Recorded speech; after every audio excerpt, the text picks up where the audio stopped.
Muy bien, entonces, bueno, ya vimos por acá que, bueno, ese es el circuito que van a armar y demás. Tiene sus ventajas y sus desventajas. ¿Por qué? Porque al final de cuentas ustedes pueden construir el sistema en una tabla de protoboard y construirlo a su modo, ¿sí?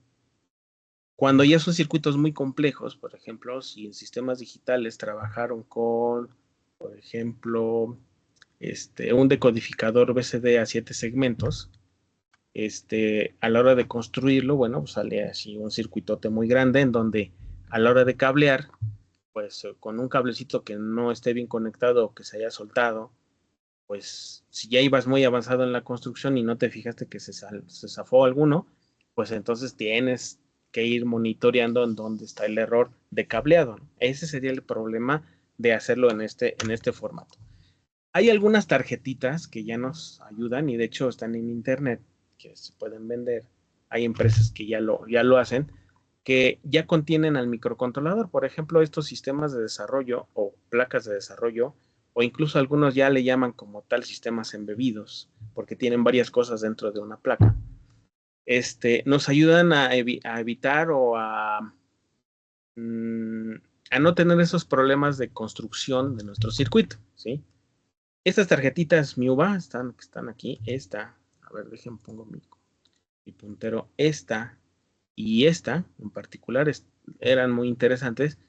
Lo malo es que pues, en temporada de pandemia se agotaron y ya no las volvieron a construir. Esto las genera una empresa aquí mexicana, ¿sí? Entonces, no costaban muy caras y tienen una particularidad, o sea, tienen lo que es el microcontrolador, que es esta parte de aquí y esta parte de acá, pero además incorporaban o el programador PIC 2, o sea, es una versión muy, bueno, no muy vieja, pero sí más vieja que el PIC 3, pero ya lo tenía incorporado y pues en consecuencia ya no tenían que comprar un programador, ¿sí? Por ejemplo, esta tarjeta solamente tiene o es la placa para el sistema mínimo, pero no tiene el programador. De hecho, aquí tiene los pines para conectar al programador en esta parte. Aquí hay otro que, por lo que estoy viendo, nada más tiene el microcontrolador, pero no tiene el programador.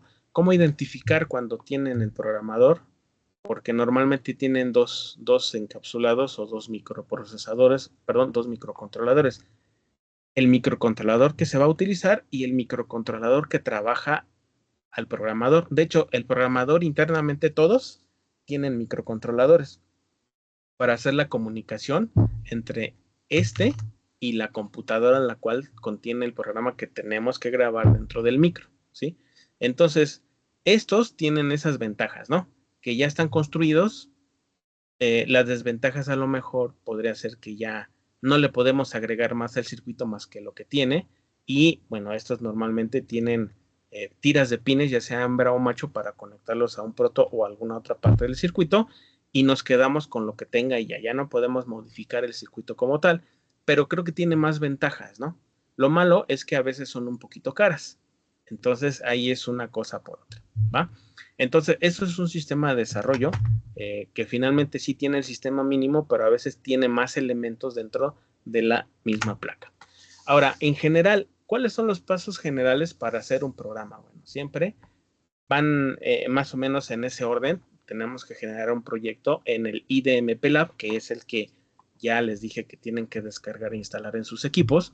Después de generar el proyecto, se tiene que agregar un archivo principal con extensión .c, que es en lo que vamos a programar. Después, tenemos que generar o agregar los bits de configuración del CPU, ¿sí? En algunos otros sitios les llaman configuración de fusibles o configuración del dispositivo. Pueden encontrar esa terminología. Entonces, aquí yo particularmente me gusta especificar que una de las primeras cosas que tenemos que hacer es configurar los bits del CPU para determinar su comportamiento inicial, ¿sí? Después van a ver cómo se hace esa parte.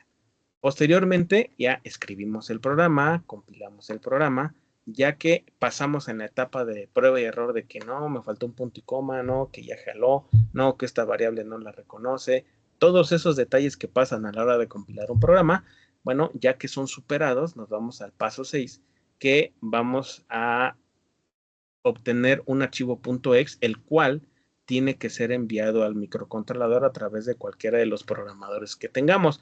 Puede ser el PIC 1, 2, 3, 4, ya estamos en el 5, ¿sí? Pero el archivo que tenemos que enviar es uno que tiene extensión .exe, ¿sí? Ese es el ejecutable de los microcontroladores.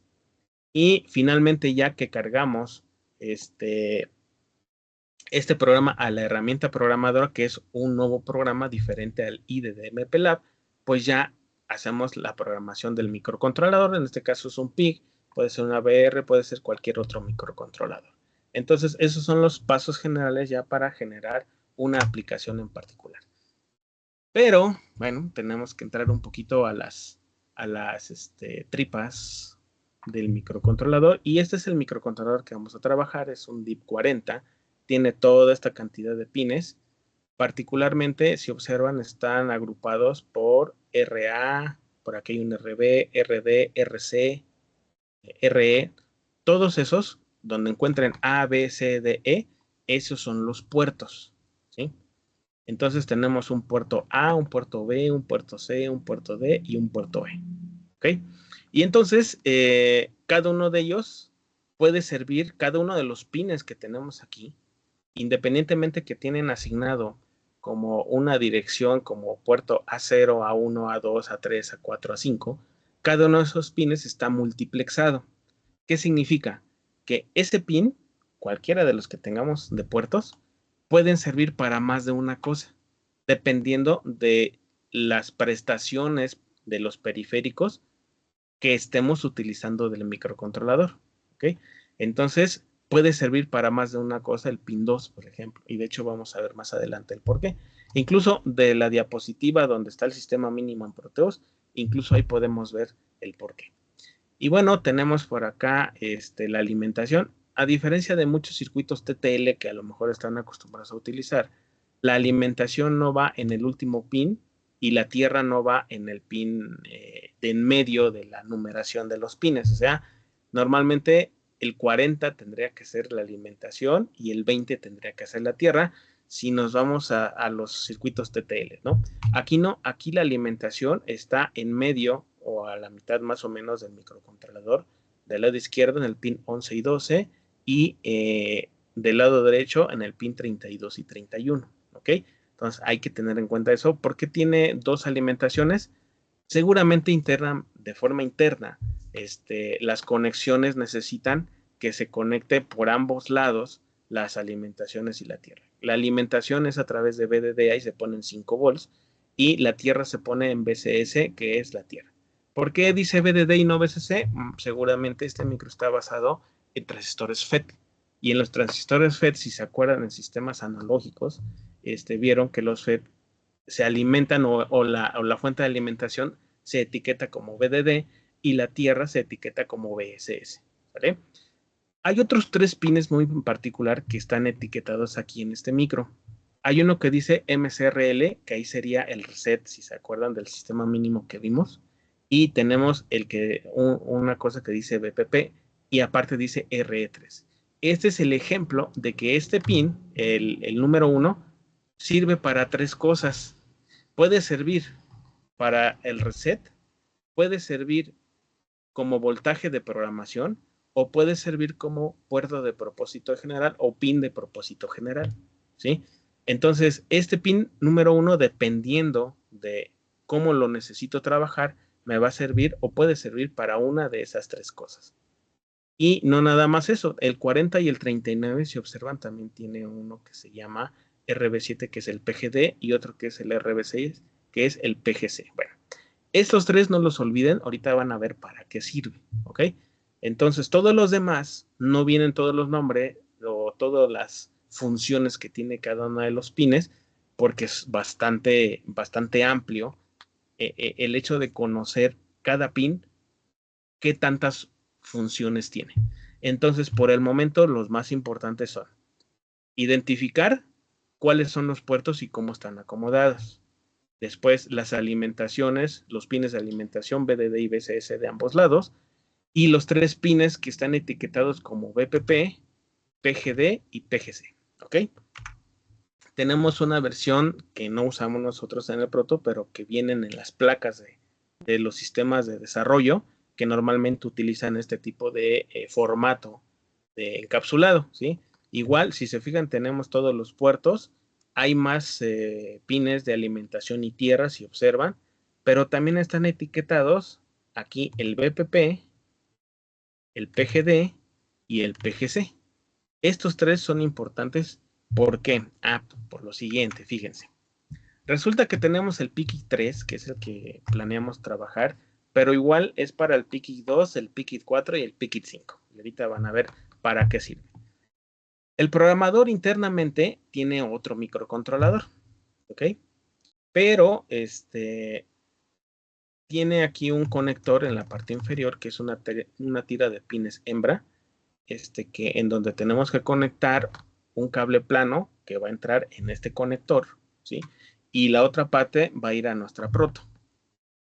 Ahora, de aquí, este conector 4 tiene 6 pines, ¿sí? Esos 6 pines están etiquetados a partir del 1, y el 1 es donde está esta flechita que ustedes están viendo en esta parte, aquí, ¿ok? Entonces, de ahí, los pines están etiquetados de esta manera. Fíjense aquí, el pin número 1 tiene el nombre de BPP con MSRL. El pin número 2 es la alimentación del dispositivo BDD. El 3 es la tierra. El 4 es el PGD, si se fijan. El 5 es el PGC. Y el 6, pues no tiene conexión, ¿sí? De hecho, es la misma, el mismo diagrama, pero ya con los nombres específicos en cada una de las líneas, ¿sí? Ahora, ¿cuál es la importancia? Observen. Por ejemplo, el pin número 1 del programador, a través del cable que viene en el kit que van a comprar, debe conectarse en el pin número 1. El BDD debe conectarse a la alimentación de la protoboard o de donde vayan a hacer la alimentación, a los 5 volts. El BCS debe ir conectado a tierra, ¿ok? El PGD debe ir conectado al pin número 40. Y el pin que dice aquí PGC debe ir conectado al pin 39. Entonces, si nosotros hacemos estas conexiones, lo que estamos generando es la conexión para que desde la computadora en donde tenemos el archivo .exe lo pasemos al PICI 3 y el PICI 3 a su vez lo pasa al microcontrolador. Las líneas de comunicación entre ellos son el PGD y el PGC, pero el micro, para identificar que va a recibir un programa y que tiene que recibir un programa y guardarlo en la memoria interna, debe poner un voltaje aquí en este punto donde dice MSRL, pero particularmente ahí no funciona como MSRL, sino como voltaje de programación, que es un voltaje que debemos poner el pin número 1 para que el micro detecte que va a enviársele un programa y que lo tiene que guardar. ¿A través de dónde lo manda? El programa se manda a través de una comunicación serial, si no estoy mal, a través de PGD, pero necesita un pulso de reloj. De hecho, el D es de data y C es de reloj, clock, ¿sí? Entonces, se conecta directamente al micro y se acabó. Y a través de él, entonces ya podemos hacer la programación. A lo mejor no les quedó tan claro, pero ya si lo vemos con en un circuito, si observan, este cable viene en su kit, ¿sí? Y entonces, si tomamos en cuenta que la línea 1 del PICIC está donde está la flechita, ¿sí? Entonces, en este cable sería el cable verde, si se fijan. ¿Sí es verde? Sí, sí es verde. Ahora, ese pin debe estar conectado a MSRL, o sea, al pin número 1, de acuerdo a lo que estamos viendo aquí. Entonces, observen cómo, si yo llego y conecto esa tira de pines directamente en los primeros 6 orificios del proto, aquí en esta parte donde estoy señalando ahorita, entonces ya no hace falta que movamos después el micro y que tengamos cables sueltos para ir conectando a la vez. Si tenemos este peine, entonces esta tira de pines, el cable verde, si lo conectamos aquí en este orificio, estaríamos conectándolo, si observan, y voy siguiendo aquí, en el pin número 1. El VDD, que sería el cable, es cable amarillo, lo conectaríamos aquí.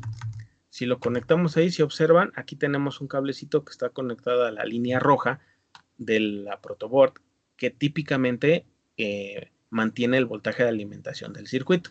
¿Ok? Después, aquí sería el color naranja, creo que sí es el naranja, el pin número 3, lo conectaríamos en este punto. Se supone que el 3 es la tierra, y si observan, está conectado a la línea azul, que es la tierra de la protoboard, que son los 0 volts. ¿Ok? El PGD, si observan, tendremos que conectarlo en el pin número 4. Esta parte la pueden modificar, pero bueno, en esta imagen ilustrativa así está colocado. Entonces, si observan, a través de este cable anaranjado, está conectado aquí al pin número 40, que de acuerdo a lo que tenemos acá, el PGD es el pin número 40 efectivamente. ¿Ok? Sería a este punto. Y después el pin número 5, que sería el cable, bueno, en el caso aquí de primero iba el rojo, ahora vamos con el cable café, sería este orificio, está conectado a través de este otro cable verde al pin número 39, que sería el PGC, que es lo que estamos buscando. Y la línea número 6, bueno, esa ya no se conecta, pero sí debemos dejarle el espacio correspondiente. ¿Todo esto para qué? Pues para que nada más agarren su cable de conexión, sin separar esta tira, lo conectan en el PIC 3, obviamente identificando cuál es el pin número 1 de su cable, y el otro llegan y lo conectan simplemente sobre la proto y ya pueden hacer la programación. Una vez hecha la programación, pueden desconectarlo y estos pines ya se liberan para su uso de propósito general o su uso de propósito específico. ¿Ok? Entonces, esto es lo que parte de lo que van a hacer aquí también. Se puede observar el circuito de oscilación, que es esto. Aquí se tiene un reloj de 4 MHz, no sé si alcanzan a ver. Aquí están sus dos capacitorcitos y hay dos líneas que van a parar aquí a los pines correspondientes al OSC1 y OSC2, que son los de oscilación o del reloj externo. Por aquí, en esta parte está la alimentación. ¿Se acuerdan que de ambos lados, sí, en ambos lados del micro hay un terminal VDD y un terminal VCS? De hecho, aquí se alcanza a ver, aquí en esto y en esto. Aquí es donde vamos a conectar hacia alimentación y el otro hacia tierra. La otra alimentación en la parte, en este caso superior, va conectado en esta parte. Si se fijan, aquí está alimentación y a tierra. Y el circuito de reset, aquí le falta algo. Entre este punto y este punto debe ir un pulsador, un push button. Aquí en esta imagen no está puesto, no se tiene puesto, pero bueno, aquí es donde se debería conectar, y si se fijan, esta línea azul va recorriendo y llega específicamente hasta el circuito de reset.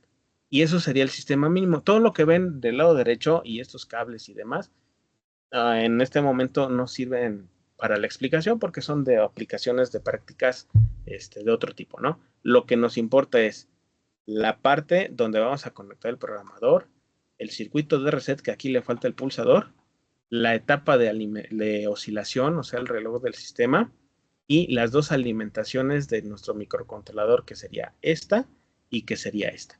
Este es el circuito que yo normalmente les sugiero que hagan. Si alguno de ustedes tiene alguna otra forma mejor de realizarlo, también lo puede hacer sin ningún problema. Este es el PICIT 3, pero bueno, aquí tenemos también la versión PICIT 4 y la PICIT 5 también funciona de manera similar. Tiene los mismos nombres, tiene más pines en su salida, pero finalmente de los pines 1 al 5 tienen el mismo orden y el mismo nombre de sus antecesores para que sea compatible. Ya quiero yo suponer que después Microchip va a utilizar su programador para algunas otras cosas, y aquí a lo mejor pues, van a sacar algún tipo de control o señales o algo. Por el momento, la versión PICI 3, 4 y 5 tienen el mismo orden de pines al menos del pin 1 al pin número 5. ¿Ok? Y al final, tenemos aquí el ejemplo, el mismito que viene allá más en Zoom, aquí está un poquito más ampliado. Hay que tener la prevención de los espacios, o sea, no se expandan demasiado, tampoco estén todo lo que vayan a conectar así todo amontonado, porque si no después cuesta mucho estar identificando dónde hay problemas o incluso probar el circuito para la práctica que se les va pidiendo. Entonces, identificamos nuevamente microcontrolador, aquí sería la zona de conexión del programador, aquí sería la zona del reset, aquí sería la zona del oscilador externo y esta parte sería la zona de conexión a VCC y tierra. El oscilador, acuérdense que va conectado también aquí en esta parte. Todo lo demás es de alguna práctica que se estaba usando en ese momento el protoboard, pero era necesario identificar cómo conectar el programador al microcontrolador para ir grabando los programas al mismo, ¿no? Bueno, entonces, vamos a continuar con otro subtema de lo que estamos trabajando.